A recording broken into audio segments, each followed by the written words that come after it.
Hi, I'm Tim Gordon of the film Gordon, and welcome to Real Reviews. On this show, we discuss my views on upcoming films, where we invite you to experience film through the eyes of a true film addict. You can also read or listen to past reviews either on thefilmgordon.com or subscribe to this podcast on our YouTube channel. And we also invite you to follow us at Film Gordon on Facebook, Twitter, or Instagram. Now, this week on the show, in an alternate world, two generations of superheroes grapple with the past and future in the upcoming Netflix series, Jupiter's Legacy. Now, the multi-story series follows the world's first superheroes who received their powers in the 1930s.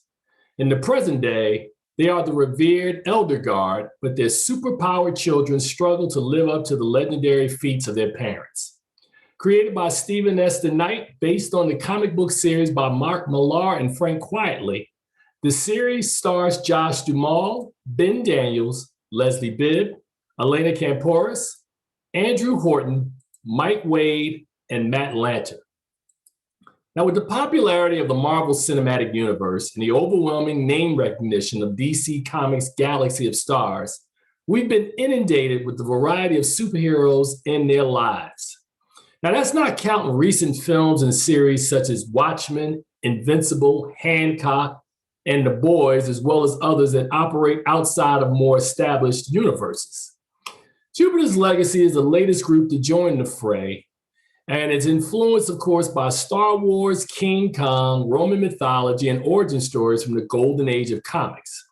The book was written as creator Mark Millar's treatise on superheroes' connection to the American ideal. Now, instead of the Justice League, this series has the Union. The original heroes receive their powers, led by the Utopian, played by Duhamel. Now, anchored by his almost fanatical pursuit to never abuse his powers for his own personal gain, he also vows to never use them to take a life. Now, he's adamant that all members of the Union and the offspring follow this code or suffer his wrath. As sensibilities and villains evolve, it becomes harder for everyone to enforce. Now, with so much division existing today, Millar's multi-generational superhero story seeks to serve as a panacea. It begins at the dawn of the Wall Street crash of 1929, also known as the Great Crash, which served as a tipping point, plunging the country into the Great Depression. While America was struggling with how to move forward, Sheldon Sampson, played by Duhamel, witnesses the suicide of his father, as well as the subsequent news of his mismanagement of the family's business. Now, reeling from his misdeeds and subsequently haunted by his spirit, Sampson becomes obsessed with the drawing that leads him on a pilgrimage to the Midwest to uncover the source, which he hopes will help him to answer questions about his emotional and psychological well-being. Now, full of contradictions, the story jumps back and forth to the present, where the utopian son Paragon, or Brandon, played by Horton, is trying to live up to his father's high-minded ideas. Still struggling to emerge from his shadow, soon he is faced with an almost impossible choice, and the fallout makes him reevaluate his future in the Union. Now, the same can't be said for his rebellious sister, Chloe, played by Kampouris, who resents both her physical gifts and her family, especially her father, as she tries to create as much distance as possible between herself and the family's superhero business. Spending her days modeling, getting drunk and high, she bounces around from one hookup to the other, much to the chagrin of her father, who doesn't quite know how to reach her. Now, caught in the middle of this family drama is his dutiful wife, Grace, also Lady Liberty, played by Bibb, who spends much of her time upholding her husband's ideas at home and at work, as well as serving as mentor and role model for the next generation of heroes.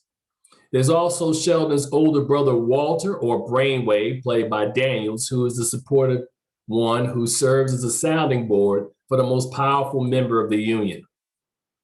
Jupiter's Legacy reminds me of the affluent details featured in Orson Welles' legendary Citizen Kane follow-up, The Magnificent Ambersons, which also attempted to spotlight heavy substance, but before inevitably being re-edited and transitioning from great to good.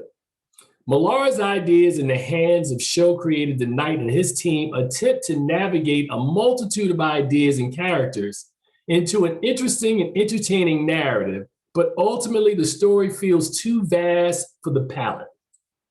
Now, one would think that given 8 episodes to unspool the story, specific elements could be prioritized to create a watchable narrative. By trying to bounce the story back and forth, it creates an effect of watching a cinematic superhero tennis match, and it takes us far too long to get answers to the series' fundamental questions. It feels like by the time it gets to the meat of the story, the season is over. Now, much like Alan Moore and David Gibbons' legendary comic Watchmen, Jupiter's Legacy feels like it has more time to tell its story, but it can't solve many of the similar challenges that Zack Snyder dealt with adapting that story into a film, namely how to introduce a multitude of characters to audiences in a timely fashion while laying out and executing the story's narrative. Now, while the concept was appealing, the execution left much to be desired. Author Charles Dickens captured my feelings on this confounding show from the opening passage of A Tale of Two Cities. It was the best of times, it was the worst of times. It was the age of wisdom, it was the age of foolishness. Now, chock full of interesting characters with some interesting stories to tell, the popularity as well as watchability of Jupiter's Legacy may boil down to how much patience do you have, and ultimately, how much do you care? I gave Jupiter's Legacy a C. Now, of course, it debuts May the 7th on Netflix. And remember to subscribe to our YouTube channel or read current or past reviews on thefilmgordon.com. You can also follow us at Film Gordon on Facebook, Twitter, or Instagram. Thank you, and we'll see you on the other side. You guys have a wonderful day. Take care.